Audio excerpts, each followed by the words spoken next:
Good afternoon, gamers. Today, we are thrilled to unveil the most ambitious, unnecessary, and aggressively monetized Fortnite event ever created. We call it the Multiverse Monetization Meltdown. Run that footage. Because if we've learned one thing, it's that you will buy anything if we put a glowing outline around it. So we decided to see how creative we could be.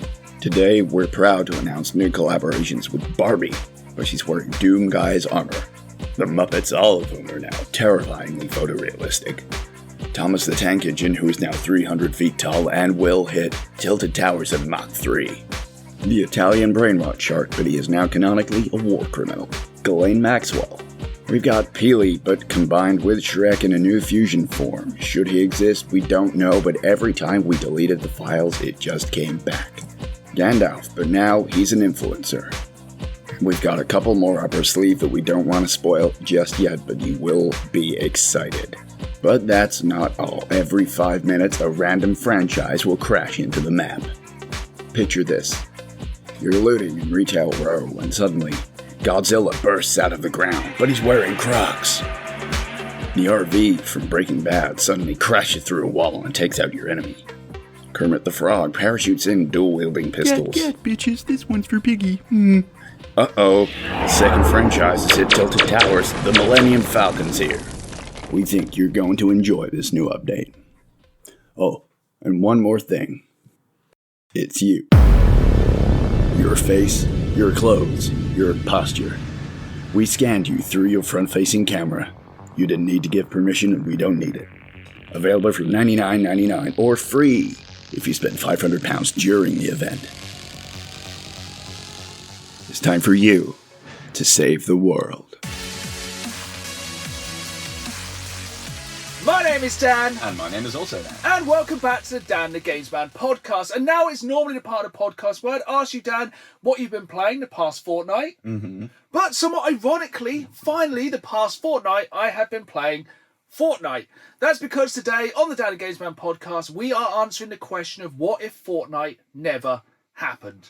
And upsettingly, I feel like I've already heard the word Fortnite far too many times for my brain to handle. Yeah, and we haven't actually accidentally said Fartnight. That's true. Yeah, so, but yeah, for science, over the past couple of weeks, I have played 24 hours of Fortnite. That's strong. Not in a row. I was going to say, that would be Over the past few weeks, I've been doing, quite ironically, a lot of the challenges on Fortnite. Because I feel like, I'd say you have to know your enemy, but I've kind of grown to love it over the past few weeks. Frenemy. So, I think it's one of those things, it's very easy for people to kind of rip on Fortnite and say, lol, lowest common denominator, slop, garbage, etc. But it's one of those games that, obviously, because it has become one of the biggest games of all time, there has to be something to it. It is tremendously culturally relevant, for better or worse. Yeah. And I just wanted to basically talk about it a lot this episode, as well as other games, but it will be something we are talking about quite a lot this episode. Because I kind of didn't realise how deep it was.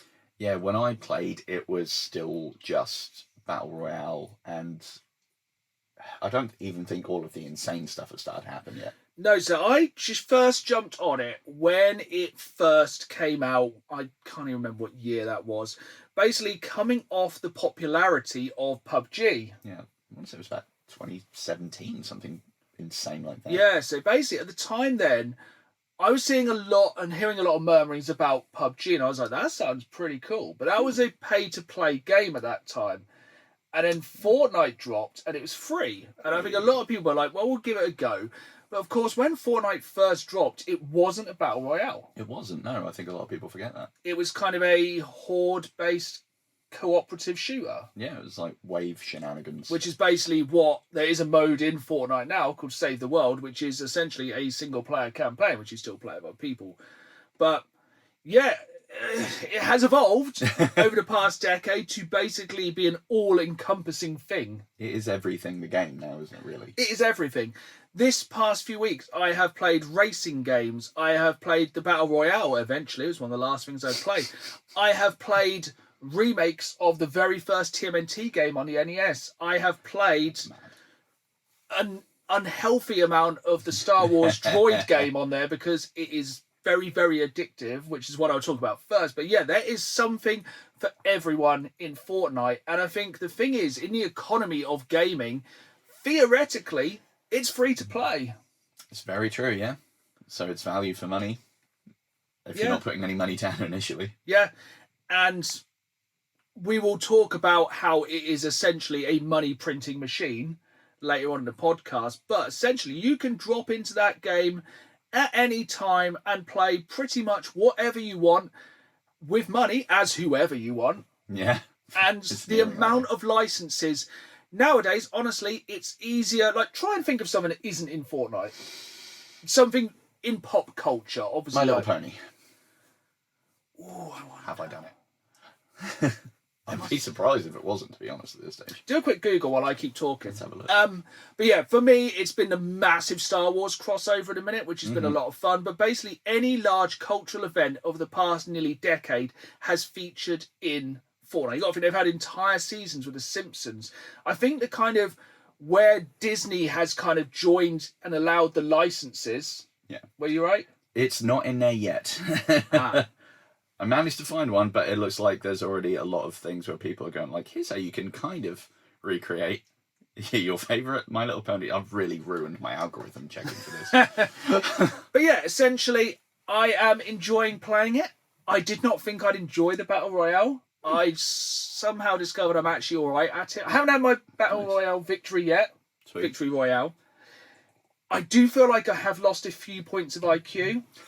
Whenever I talk to my wife about Fortnite, I think it is a bit of an ick. Yeah, you can just see her squirm. Do feel like I have de-aged by about a decade minimum, so I think it's... I've never used voice chat on there. Oh, Lord, no. As soon as I turn the game on, it's like, would you like to... Yes, I would like to mute everything. Mm-mm. Is there an incredible amount of ick in the game? I would imagine. Yes, there is. But overall, I've really enjoyed it. I quite like the racing stuff. I like the season pass aspect of it because we were talking about this on the last podcast. Give me a season pass. Give me a series of tasks to do. I will do it. And it basically rewards you with skins. And like, did you know this about Fortnite? Have you heard of Fortnite Festival? Is that the thing that had like Travis Scott and I think there was an Eminem thing or something? Or is there something completely different there? Yeah, I think it started as that. So I think it started as like you could essentially play Guitar Hero in Fortnite. So now basically you can jump on and do karaoke. You can do, I think it's drums, maybe not drums, but bass, guitar and vocals for sure. Basically, you just jump on with other people. I think if you have it muted how I do, you can't hear the karaoke or you can never hear the lyrics. But you basically, it's got an entire version of Guitar Hero in there, which obviously using the skins makes it interchangeable with basically anything from anyone. That's cool. And yeah, it's actually really cool. They do sell a guitar for it. I haven't done it yet. I probably will because, honestly, Drunken Guitar Hero is one of the greatest pleasures known to mankind. Do you think one of the old actual Guitar Hero controllers would work? Of course it would not. Because the evil thing about Fortnite is money, money, money. Proprietary everything I out the presume Epic Games... Is it Epic that make it? I believe it is. I presume it's ran by Mr. Krabs. Who I presume, ironically, is also a Fortnite skin. He better be. It's back to Google. No. Just every time we try and get it, instead you just get one with Patrick. Is this Mr. Krabs skin? No, this is Patrick. No. It's probably like a weird Patrick as well, because there's some odd skins. Megastar me comes to it. Yeah, but we'll go back. We will be coming back to Fortnite for better or worse later in the episode. But that's not all I've been playing this week. But I'll let you jump in for a moment and see what you've been playing, even though I think I know the answer. I have been playing a game called Absalom. I did not. Which that is available on Games Pass at the minute, and probably across all other subscription platforms. It is from the people that made Streets of Rage 4, so already strong pedigree, very nice art style. It's a side-scrolling roguelike, I think what they've called it, a rogue 'em up. It looks... It cribs very heavily from Dark Souls, I think, with the kind of vibe it's going. I'm like this. But it's arcadey, rogue-like, slashy. Oh. You can unlock extra characters. One of them is a humanoid frog wizard. Sold. I haven't unlocked him yet, but I want him. I want Frog Wizard. It's got online co-op at all? And couch. Ooh. It's good. I started off on the tutorial level, like, I don't know, am I over side scrolling? And by the time I get past the first No. like supposed to lose boss fight, and then I get into it, I'm like, it's good. It's that's kind of like a roguelike we haven't really had yet. Mm. It seems like everyone was like cards and stuff for roguelikes, or like Bullet Heavens, I heard they're called now. Yeah, fair. Yeah, I think there's now a separate actual category on Steam, isn't there, for things like that? Yes, yeah. It's good. Yeah, Steam have changed a lot of categories this week and removed a lot of tags as well. It's very fun. You kind of get like every now and then after a little area of waves of enemies, like a little thing pops up and then you can pick a different perk. Yeah. As the sort of standard roguelike thing goes of like, do you want to go this way or this way with it?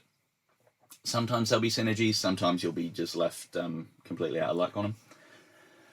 But it's pretty good, especially the juggling on there, very good. And if you get ones that like set them on fire and then boost knockback damage and fire damage, you could just be like, no, and just like throwing them against the wall, like, and just kill them. It's good. I'm so glad there's something that sounds like it's going to take a lot of my time, because I've had so many short games I'm playing at the moment which are not totally and utterly time sinks.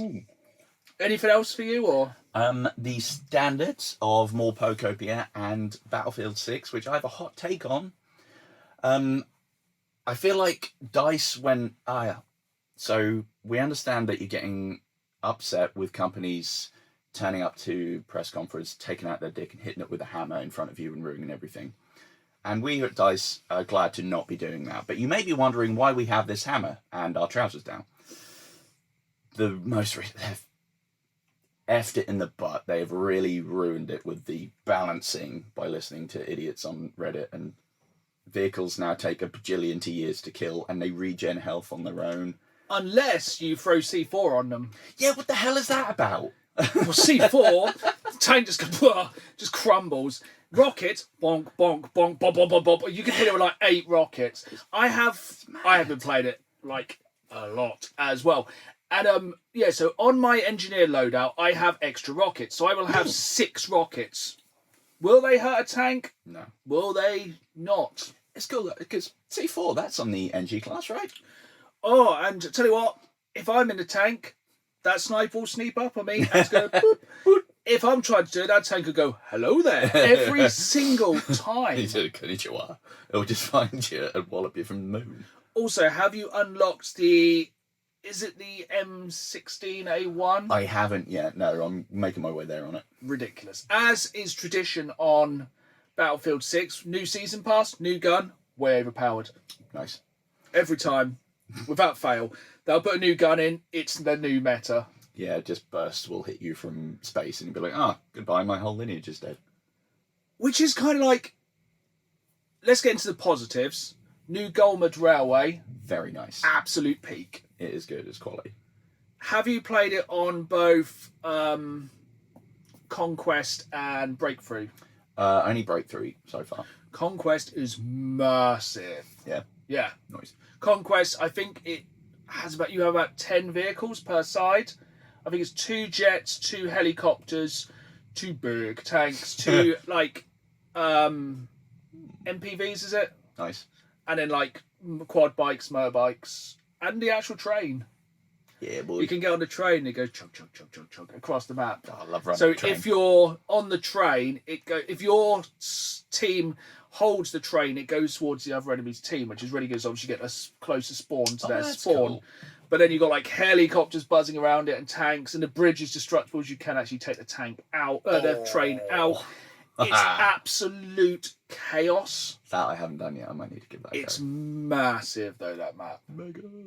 And the Breakthrough is very good. It just makes it smaller. But it's kind of one of those maps where if you're not an engineer, what's the kind of point? Except for, obviously, once again, the incredibly OP sniper class. Yeah. With Which the is the C4 one with, of Epic Doom. Yeah. It's like... Also, they've absolutely mugged off. Sorry, I got quite emotional. They've really mugged off the anti-tank mines, which are literally just tanks now.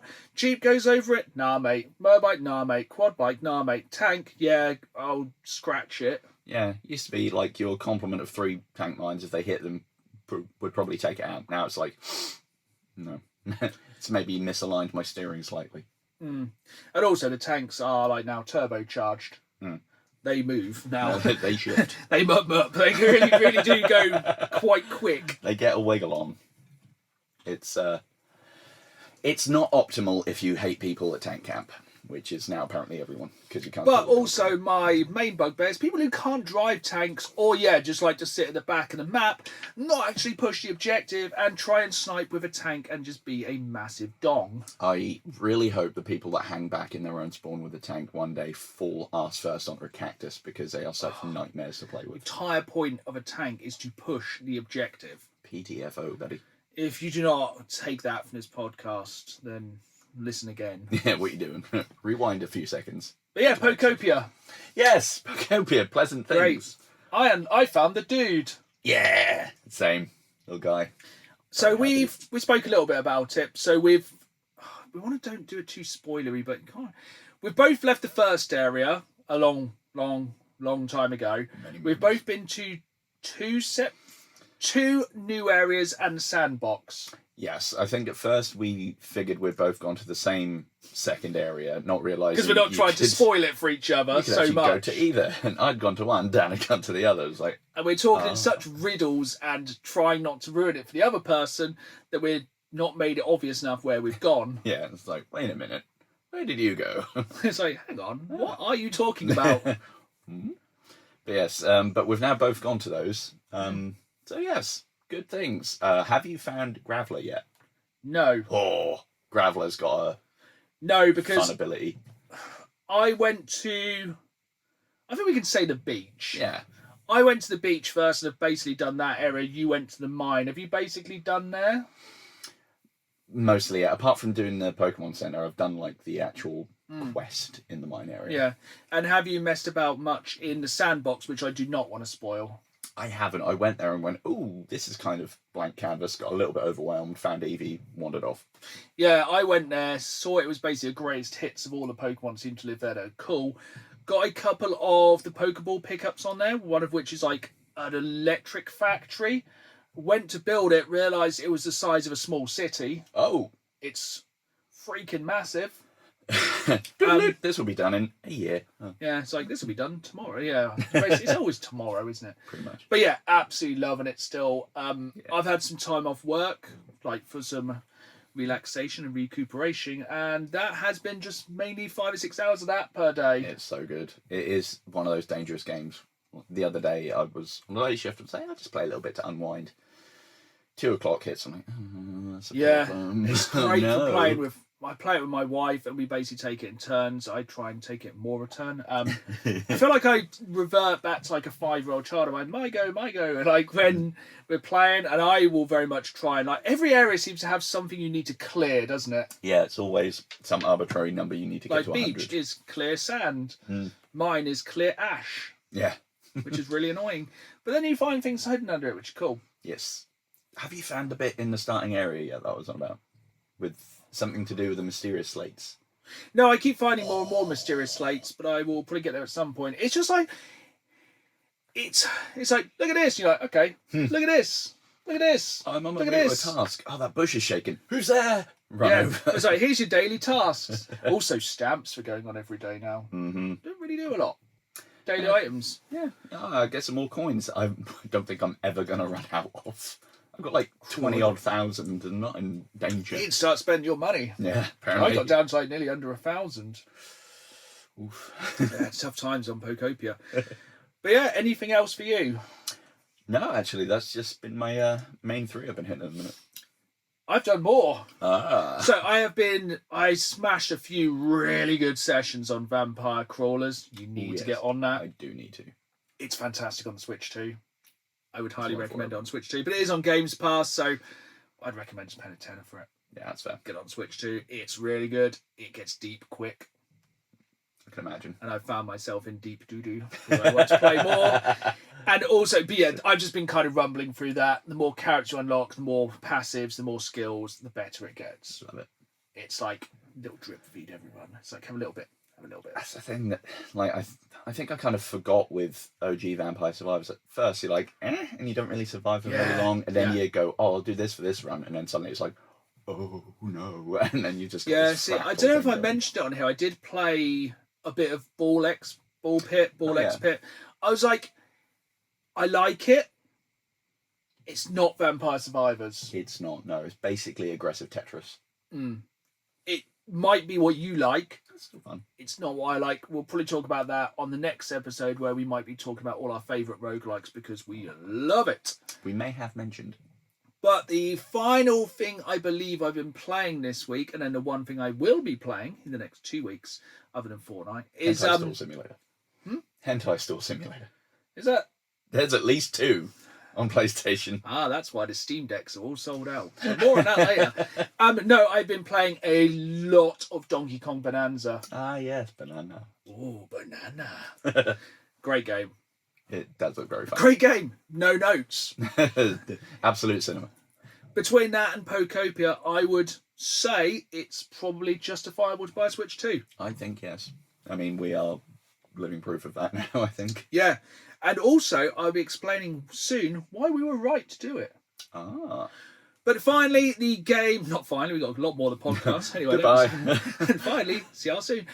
Finally, I will be jumping into Forza Horizon 6 very soon, as in maybe tonight, if not tomorrow night, if not 100% Friday night Forza-thon. Just middle of the podcast. Ooh. Goodbye. Actually, we could theoretically play Forza while doing it. That'd be quite fun. Yeah, it probably would it would probably impact the podcast. Marginally.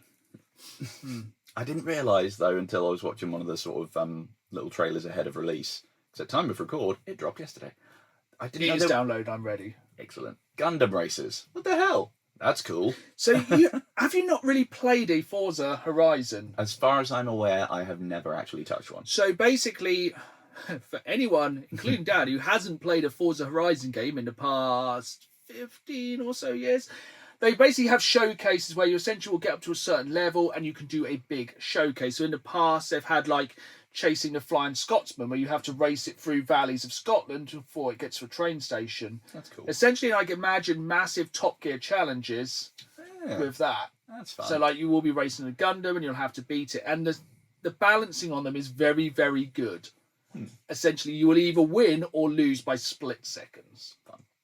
And yeah, I am very excited to jump into it. I've seen very little about it, but I think it's one of those games where I'll probably play a couple of hours per day. Like I kind of have with every day I start my day, hour or so of Battlefield, hour or so of Fortnite. I'll probably swap the Fortnite out for Forza.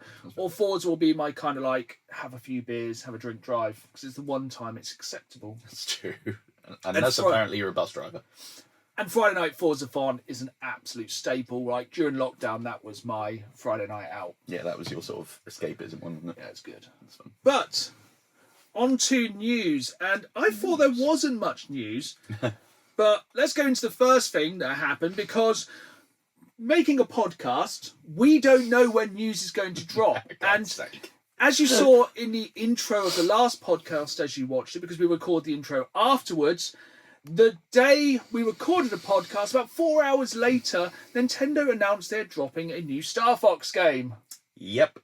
I think we joked in the very episode as well about the usual curse of something happening straight over. So today is Wednesday the 20th of May. It is 11:27. So of time recording, this is the latest news. They will probably drop, I am putting my money on it now, the GTA release date tonight. So, on that... Also, the next day, they then dropped the Resident Evil sort of roguelike mode. So they were really doubling down on screwing us over. But GTA. So, Best Buy have kind of done a big oops. So there was an affiliate sort of program thing. I don't quite understand what it was. You could, like, if you bought physical things and you got a link, you could share it and there was some sort of benefits you could get. It all seemed very iffy anyway. But they were like, oh yeah, pre-orders are going to drop on the 18th. It's not the 18th. There are no pre-orders. It did, however, and my inner cynic, which is also my outer cynic, is going to say it's possibly a tactical move by Take-Two. because the stock price went as soon as that sort of leak started to hit. Because everyone's like, oh, pre-orders are going to drop. And everyone has just been on about it, speculating. And I think, as of time of record, tomorrow, Take-Two have some sort of shareholder or finance meeting or declaration. They looked at the podcast and went, do you know what? Do it tomorrow. Do it tomorrow. So there's a very strong chance we might see trailer 3 or at least some sort of more locking in of dates or something. Something's going to happen because the curse never takes a day off. Was it Best Buy which leaked the screenshot which had like pre-order digital version price and pre-order digital version via Rockstar launcher price? I think it might have been them, yeah. Is Rockstar going to make their own game service for like the 5 games they make nowadays? I would not be surprised because there's so much going on with exclusivity and rights to where things are going and people backtracking PlayStation that I reckon it would probably pay for some companies to start doing that so they can pick and choose where things go. Yeah, because we all want a separate launcher for every single game we own. Every goddamn thing. That's what everyone wants. Yeah, it's apparently PlayStation have now gone, actually, first party only going to be on PlayStation. So now things like Wolverine, that's only going to be on PlayStation. Single player games are not going to be on PC anymore. No, they are not. Which is exciting. That means they won't get to play Saros. Nobody is. It's fine. Yeah. I think there's a lot of people who are very butthurt about that one. But, yes. Yeah, Star Fox. Star Fox! Day one. Fair. I think it's up for pre-order. Yeah, it's about 42 quid. It's essentially what I want. It might not be what everyone else wants. I'm not going to say I don't care. I'm happy. Am I right in saying it's a remake of Star Fox 64, kind of? Well, here in England, we call it Lilac Wars. True. Lest we forget. I think it is. Nice. No, again, no notes. Some people are saying, why do they look like furries in the trailer? They are animals. It is a weird move not to just model them after the characters that are supposed to be in the new Super Mario Galaxy film. Yeah, and they do look very different, and I'm assuming different voice actors. Wasn't it? Yeah, but it's the same way that Donkey Kong Bonanza isn't voiced by Seth Rogen. Yeah. Fair point. It's weird. The Nintendo-verse is always weird. Yeah. Nintendo's going to Nintendo. Essentially, I'm quite happy owning a Switch 2 if we get a game about every 3 months. And if it's a game I just want to play every couple of months, I'm happy. That's fair. And yeah, most games I still will probably buy on other consoles. But if you want to play a Nintendo game, you're going to have to buy a Switch 2. And we both bought a Switch 2 a few months ago because we thought there might be a price rise. Yep. And in fact, we were desperate to play Pokopia. But absolutely.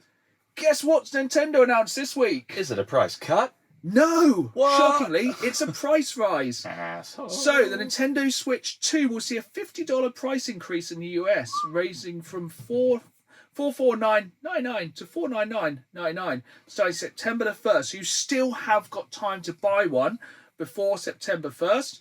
It will be going up by 10,000 yen in Japan, 50 Canadian dollars, and in Europe, weirdly, it's 469.99 at the moment. It's going up to 499.99.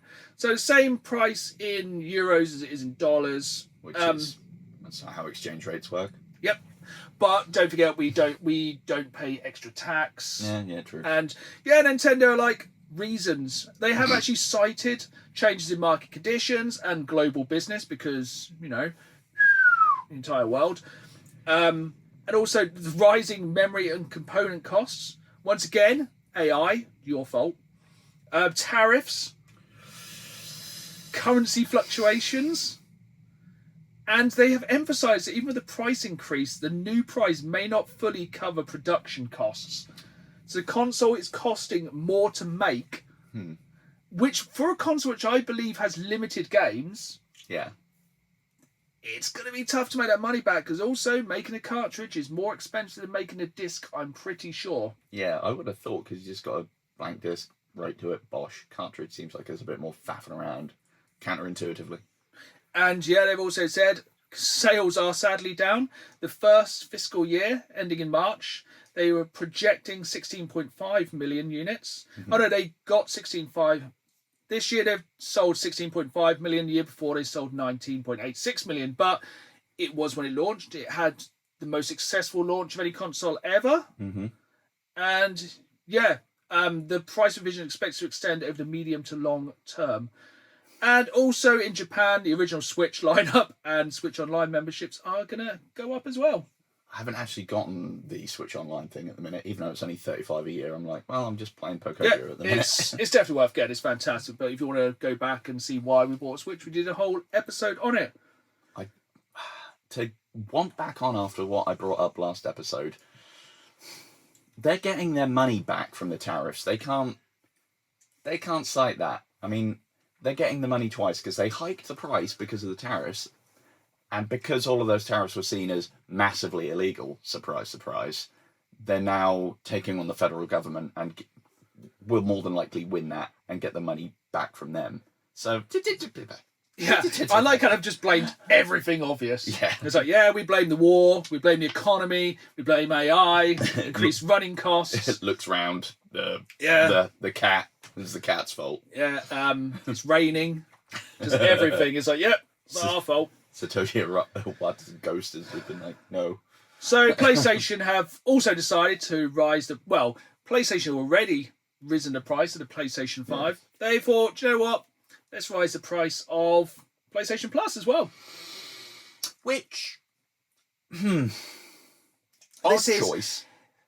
This is one of those things. It's like, let's do something that's going to annoy people. Because you read the headline, PlayStation Plus price increase coming for new customers. Which is like, oh, that's not good. And then you read it, how much are they increasing the price by?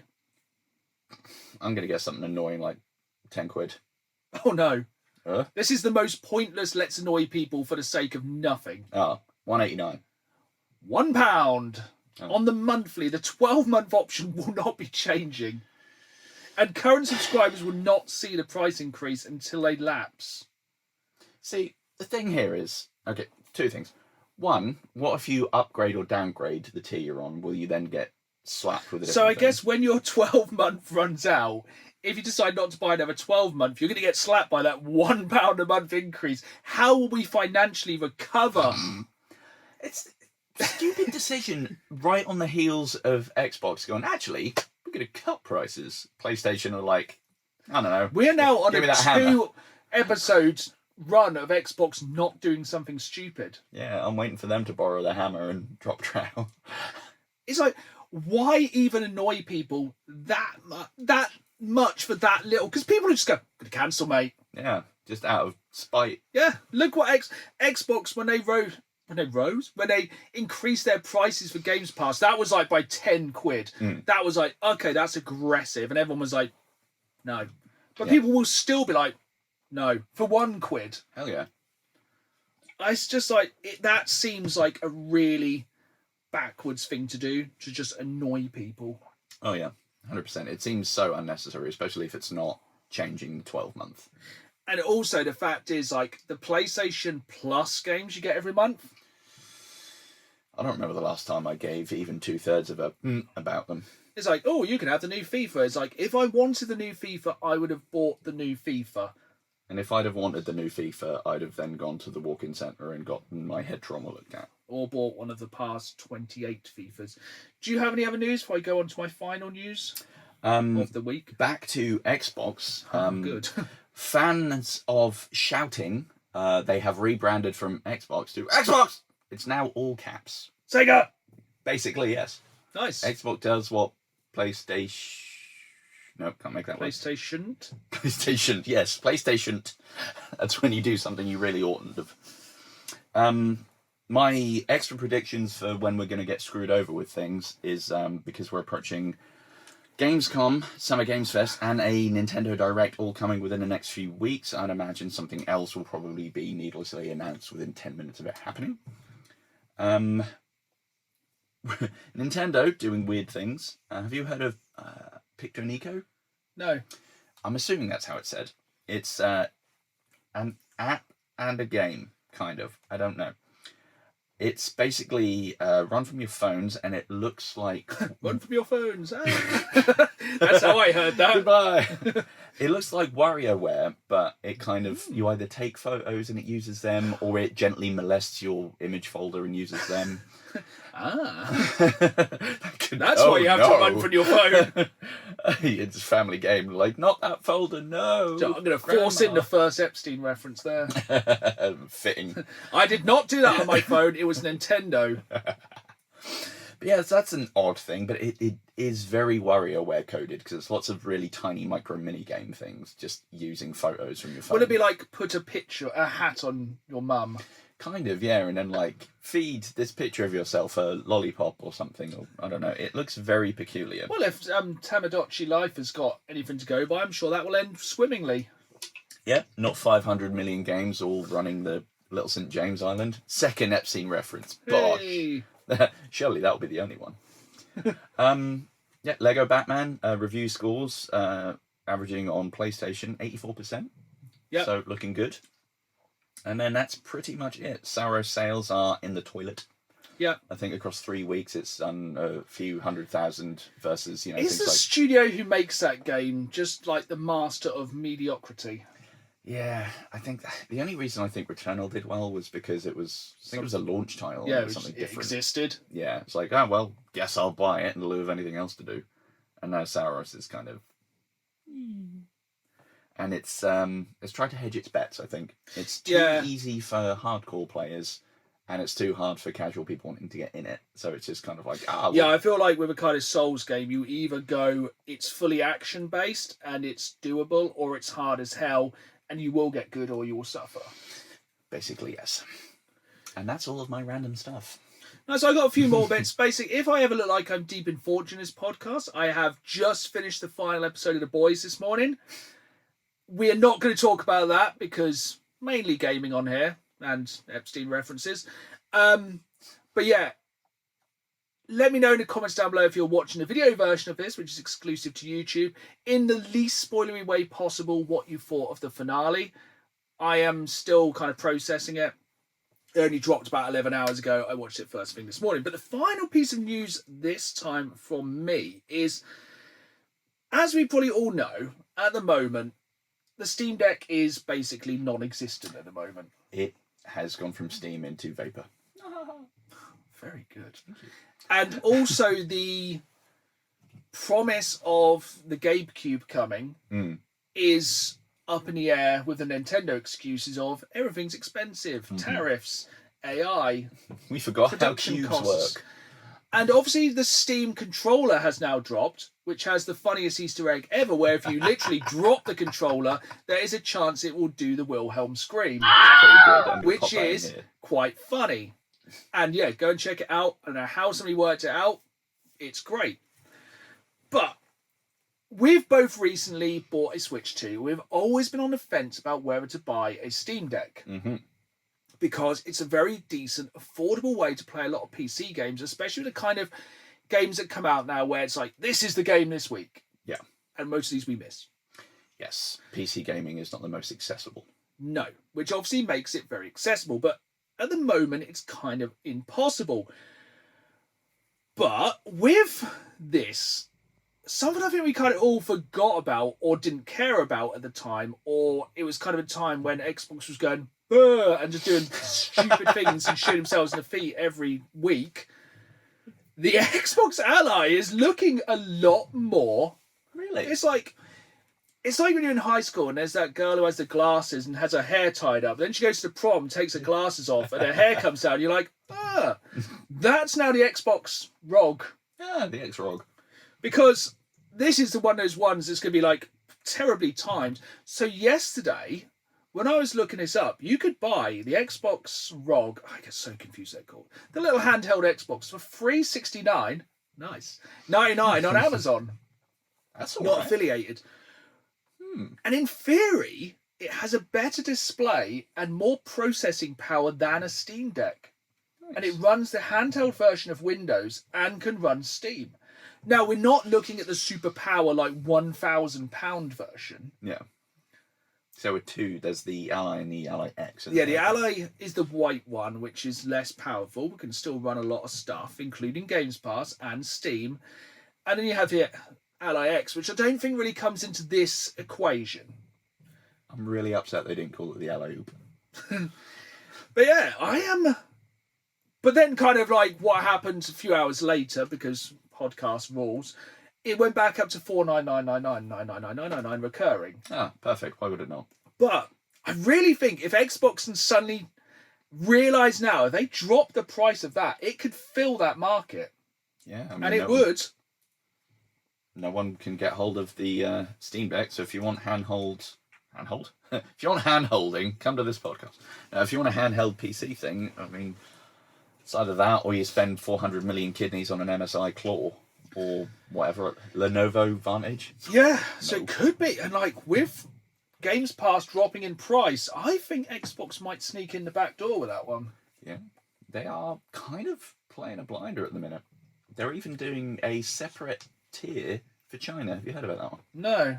So because of the weird regulations and censorship things in China, it is hard to get a lot of games, and it usually leads to people like importing or doing X, Y, and Z to try and get hold of things. But then they're doing a specific tier for China to kind of help sort of get these games to people, which is pretty cool. I think it was them. Or was it someone else? Oh no, now I have a separate story in my head that I can't remember if these are the same company or what. There's also another one that's doing a partnership with Discord Nitro. So if you have Discord... If you have Discord Nitro, you can get the most basic version of Games Pass for free, which I think has 50-something games. It's like some of the most obvious, like Halo Infinite, something else. But yeah, Gears. Still a freebie. Yeah, good. It's pretty good. So if you do have... If you're one of the few people on the planet who has Discord Nitro... It's like people who have Spotify Premium. They are out there. Don't at me like that. But all this talk of tariffs, do you actually have Spotify Premium? I do. You are one of the few. I have Apple Music and Apple TV, so I'm probably even more elitist. And you can find this podcast on both of those things. So.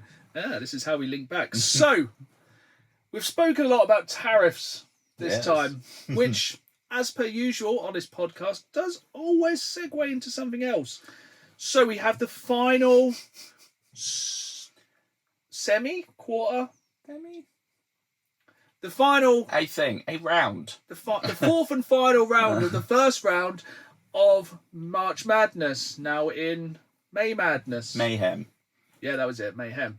So, as always, we threw it to you, the loyal viewers, and yeah, definitely more viewers than listeners, because it's always on YouTube, where you can only watch the video version of this. And so this is by far the weird. So this has always been weird for the 2 years we've been doing it, but this time it just went fully weird, because basically Dan puts a lot of things into a random generator and then we fight them. And this will make sense why it comes back to tariffs in just a second. So in the left corner, literally, we have 100 angry seagulls. Which, I mean, you've seen a seagull. They are angry. So if this specifies angry seagulls, they're ready for FSU. That's my take anyway. And who are these 100 angry seagulls fighting to the death? Well, in the far right corner, they are fighting the former Attorney General, Pam Bondi, also should be known as absolute war criminal and defender of Epstein pedophiles. Again, we're back. Yep, it is. Is that the third? That's the third, I think. Third or fourth. I think we're 2 and 2 so far. Yeah, we need to get at least 6 so, or 7. We like... So we like to always throw this to you viewers, and yeah, we have had a comment, which is always important. We always try and consider both sides. We are impartial here with our battles to the death. So from Mistaken Stranger 8343, have the seagulls any previous combat training? Also, where is this battle happening? I did wonder after we started this whether I should have done a separate wheel for arenas. That would be fun. Maybe next year.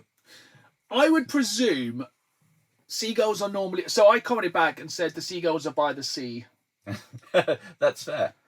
They could be on the coast of Little St. James, Epstein's Island. Which... Let's go with that. There. Yeah, she knew him. This is the most unanimous one. See, I don't know where I'd sit on this, because absolutely in real world, 100 angry seagulls would peck that horrible scarecrow witch to death. But also, I'd like to see other scenarios where she just gets battered by like a kaiju or something, because she deserves it, as she's an absolute terror on this planet. Can you tell I'm slightly biased in this one? What did YouTube say, Dan? Derail me quickly. YouTube went 90% on the side of 100 angry seagulls. Good. I think YouTube would have gone on the side of pretty much anything the other side. But yeah, a horrible death by seagulls, which is pretty grim. I'd imagine, like, they've got sharp beaks, but I don't think I could fight 100 seagulls. I think I could maybe take 3 and then I'm done. Because it depends as well. You get kind of like seagulls in some places that are quite small. Then, like, we live in Norfolk, and if you went to, say, Great Yarmouth or somewhere like that, the seagulls there have knives. Yeah, I mean, a seagull on meth? Those seagulls have basically the same wingspan as one of us. Like, they are big old boys, aren't they? Yeah, have you seen the ones down in Devon? Yeah, or like Blackpool or something.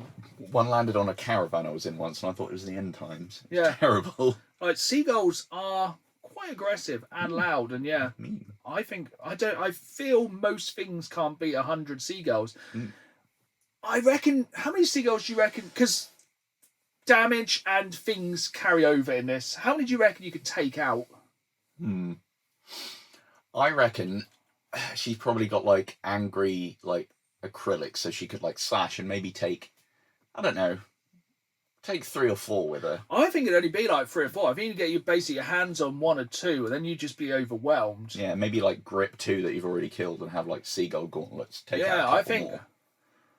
we're probably going to go take 95 seagulls into the next round. I think 95 seagulls in the next round is Yeah, that. which will then make the next rounds quite interesting. Yeah, because I think that would be up against Solid Snake. Yes, Solid Snake in a box factory. So we'll have to kind of decide if it's going to be in a box. Well, it would probably be a box factory by the sea. That's true.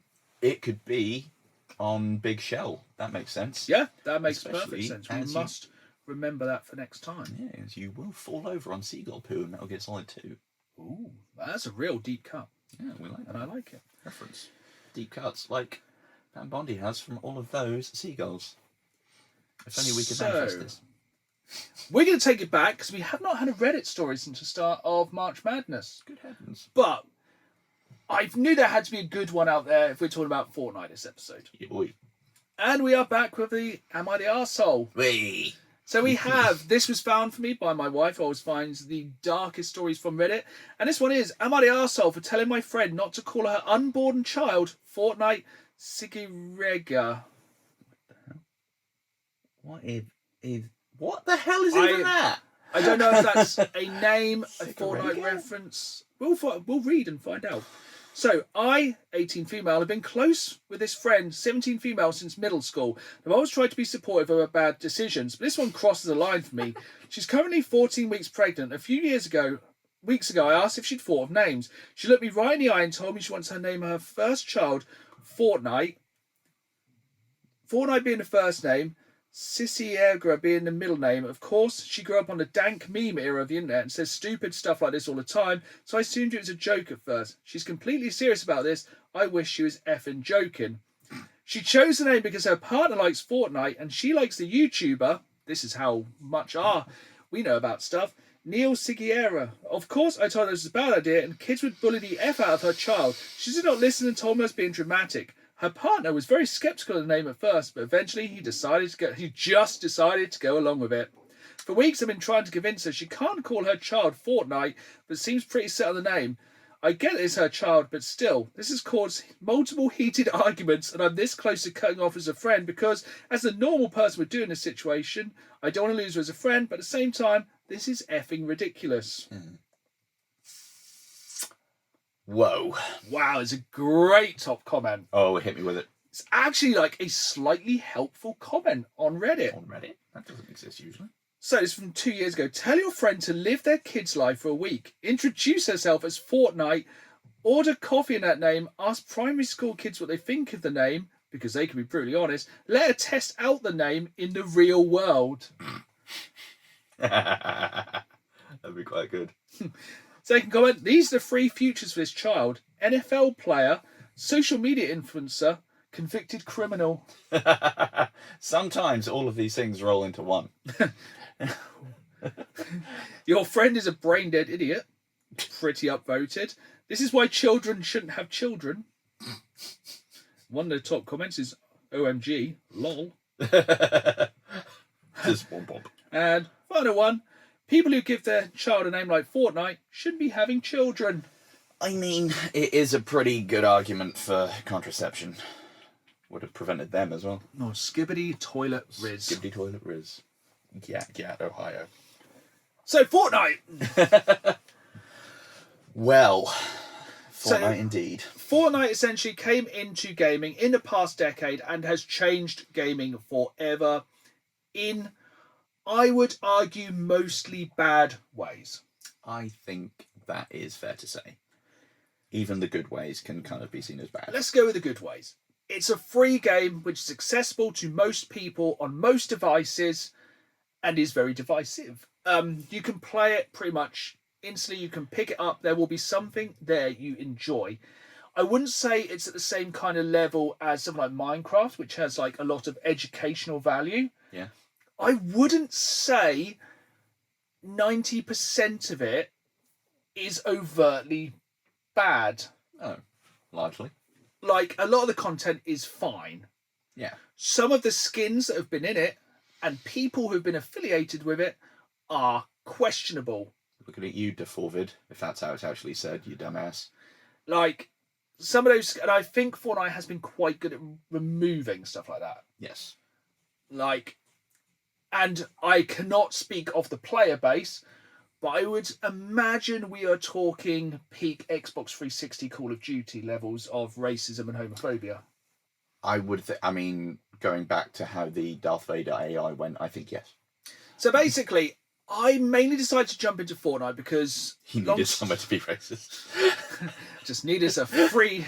No, we got Twitter for that. Yeah. It's not even called Twitter now, is it? Yeah, but I refuse to call it X. Oh god, this is how this descent Disclaimer, happens. Not racist. That'll definitely get clipped out. Yeah, so basically I decided to play Fortnite because my nephew has a birthday next month. Shout out to him. Wait. And he is... Actually, I think he already knows. He may not listen to this. We'll just go find out. Spoiler alert, he's getting us something he can play Fortnite on. And I was like, do you know what? I'm going to jump into Fortnite so I can be the cool uncle and talk about Skibbity Toilet Riz. As you can see, my IQ has dropped since playing. Dan has been saying Skibbity Toilet Riz at work.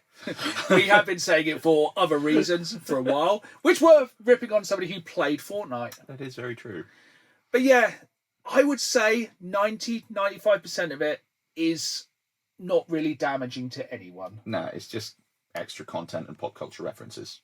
The only thing I would say, which is going to make me sound like the oldest person on the face of the earth, and I'll probably crumble and turn to dust after this, and I'm pretty liberal with stuff like this, some of the over-sexualization in the game is quite intense. It's an odd decision, isn't it? Some of the dances in it, when they are done by certain character skins, are weird.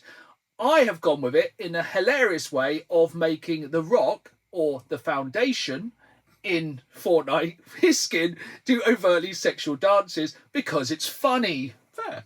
But I am a middle-aged man who can just see it's funny. Some of the skins and some of the dance moves, I would say, are leaning on the more provocative, shall we say. I think even at the moment there's been a new Overwatch thing, hasn't there? And they've slightly redesigned Tracer. She got that gyat, I think they would be saying now. Baby has got back. Yeah, she do. And it's like, why this is something that has been... This is something we're not going to blame on Fortnite. Sexualization in video games has been going on since you could first make pixelated boobies. This is very true. You know, we all like triangle breasts. We all polygon there. I don't know. Yeah, we all know about the random cheats where supposedly you could make Lara naked in games like that. We're not going to talk about sexualization in video games. That's a whole other thing. It's not an overtly violent game. It is a bit of a brain dead game. Mm-hmm. But I feel like that's the only one of the only two negative things I would say about Fortnite. The other is a much more egregious act, and that is the monetization of everything. Yes, microtransactions at the wazoo. Like, I remember back in the day when you bought a game. I remember back in my day when you bought a game and you could maybe buy 1 or 2 DLCs. Yeah. At a push, and people were like, "Hold up." Yep. And then you got a pack of things in one go. I remember when Oblivion was like, "Here's horse armor," and everyone was like, "The actual?" Yeah. No, we're not having that. Now, Fortnite is essentially a business for selling skins. Holy goddamn! Yeah, everything is horse armor now. It's And effectively just essentially, horse armor. every single game company went, "Yep." Shut up and take their money. Everything tried to be a live service game. And that is where it starts to fall down around the And legacy. with the 95% again, 95% of them have died on their asses. Yes. We could probably list off the number of games that have tried to adopt that kind of not pay to win, but just paid cosmetics to try and cover the entire game and failed because basically Fortnite does it better. Yeah. People just want to do a soulless, basically shovelware kind of thing. They just see the success that Fortnite has had and want to try and recreate it. So rather than making a good game, they just go, "Oh, we're going to do that business model," and constantly just try and bleed money out of people, Death of a Thousand Cuts style. And then what happens is you get Concord, you get Highguard, you get Marathon. That can't be long left, to be honest. No, I think Marathon has absolutely dropped. But this is the thing. Those are damaging in so many ways. First of all, the number of people it takes to make DLC skins is substantially less than it takes to make a full game. Yep. You look at Gotham Knights, which essentially we didn't get a new Batman Arkham game. We got that, which they kind of did as a live service. You look at Kill the Suicide Squad, which rather than making a decent game, they just made another kind of cash in. Epic could have made a new Unreal game, which, to be honest, they could have used the same kind of thing with, but they didn't. And the success stories are far, far outweighed by the failures. Yes. Which, I hate to use the word blame, but you can more blame on Fortnite, but... Unintentionally, yeah. Essentially, if you look at something, every games company has just basically looked and gone, money. I mean, even down to what we have been referencing solidly since October now. So, pre-Fortnite, a lot of the horrible, tumescent nature of microtransactions with loot boxes, looking at Battlefront 2, ick. Oh, disgusting. Fortnite comes along, Battle Pass. You can see what you're getting, how to get there, but you can still pay for currency. Oh, just a little bit here and there. But you have to keep checking in because it's created this FOMO culture around it. FOMO is horrific. And it's same with Battlefield 6. It's what gets us both. Yeah. And I'm not saying there's anything bad about Season Pass. No. What I've kind of said is, in the case of my nephew, it's a good thing to buy Fortnite, pay for Xbox Games Pass every month, because once again, somehow Xbox is not doing something stupid. You get Fortnite Founders Pass, or whatever the heck they call it, where you get 1,000 V-Bucks a month, you get to do the Season Pass, and I've enjoyed unlocking the stuff on the Season Pass throughout the past few weeks. It's kind of given me a goal, which is something we like. We are the donkeys, literally, trying to chase the veritable carrot we will never catch. The banana. Ooh, banana. And the thing is, it's very good if you also want a game on a budget. Yeah, definitely. Until they get the skin of something you like. Yeah. Like... Yeah. I want Stone Cold. I want Stone Cold. I really want the Stone... And I think that was one of the reasons you were waiting to play it. Because I've been saying, dude, check it out. It is actually fun. But you're like, yeah, but I want to play Stone Cold. I want to... Because that's the hilarious thing. You then play every single thing as that. Oh, definitely. Like, I have bought one skin so far because I am tight when it comes to battle passes and stuff like that. Yeah, samesies. The only reason I bought the very first battle pass for Battlefield 6, And I used the currency from buying that first one to buy the second one. And then using the currency from the second one, I bought the third one. Fortnite, yes, you do unlock some V-Bucks. Throughout playing through the Battle Pass, but it is such a pittance. Yeah. It is one of those things that I think the main demographic for Fortnite is younger players. Obviously, I think it's easy to say that. Cartoony graphics kind of appeals. And I think it does predate a little bit onto younger people maybe not really realising how much they're spending or knowing the value of stuff. It would have been so easy to have done a Reddit story today of my son used my credit card to buy 1 million V-Bucks and now I'm in prison for tax fraud. It's like, it could have been easily done. I have bought one skin using V-Bucks I've got. I hate saying V-Bucks. Bucks. Using money I have got from the game and from Xbox, which is something that's included with Games Pass, which I am not just paying for that. I pay it for the games. And I bought the Johnny Silverhand skin. Nice. It looks cool. Then I'm like, that's a cool skin. That cost me 1,500 V-Bucks, which I think is about £6. I could be wrong because, of course, why would the currency go to anything in the real world you could base it on? We're looking at you, Xbox 360 points. No. Forgot about those. That's pointless. And like, I bought that skin. I'm like, I do need a backpack and an accessory and all this.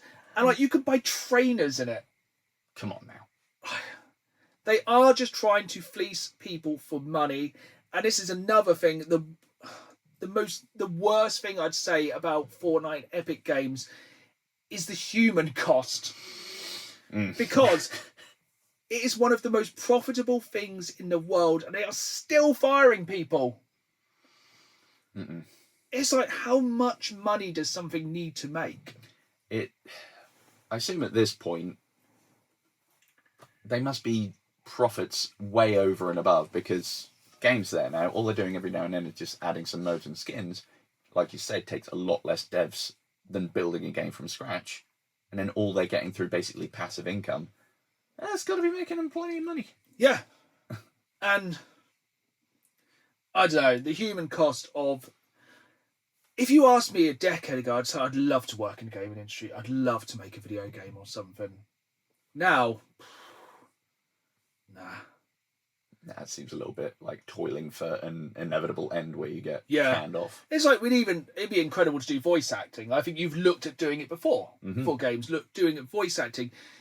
Yes, that would be quite cool.